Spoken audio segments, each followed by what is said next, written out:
त्र्यंबकेश्वर मंदिरात एका भाविकाला सुरक्षा रक्षकांनी अमानुषपणे मारहाण केल्याची धक्कादायक घटना समोर आली।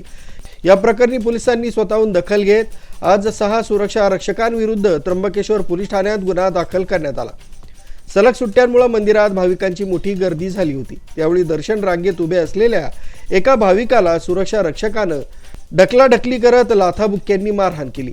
या मारहाणीचा व्हिडिओ सोशल मीडियावर प्रचंड व्हायरल झाला, ज्यामध्ये सुरक्षा रक्षकांनी भाविकाचे कपडे फाडल्याचंही दिसून आलंय। भाविक परंपरेचं उल्लंघन करून कपड्यांमध्येच गाभाऱ्यात जाण्याचा आग्रह धरत होता। सुरक्षा रक्षकांनी त्याला अडवलं असता त्यानं शिवीगाळ केली आणि एका कर्मचाऱ्याचा गळा आवळण्याचा प्रयत्न केला। त्यामुळे कर्मचाऱ्याच्या डोळ्याला दुखापत झाली। त्यानंतर त्याला बाहेर काढण्यासाठी बळाचा वापर करण्यात आला।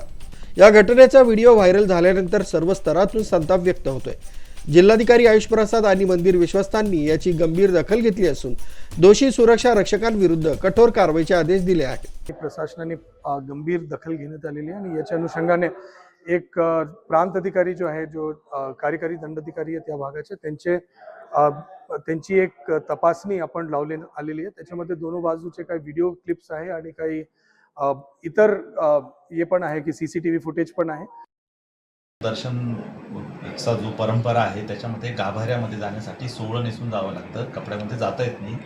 उंबऱ्यावरच्या तुंगार जे प्रतिनिधी आहेत त्यांनी आणि आमच्या सुरक्षा रक्षकांनी त्यांनी समजून सांगितलं की आपल्याला असं आतमध्ये जाता येणार नाही, परंतु तो त्याच्यामध्ये जास्त उद्विग्न होऊन त्याने शिवीगाळ केली।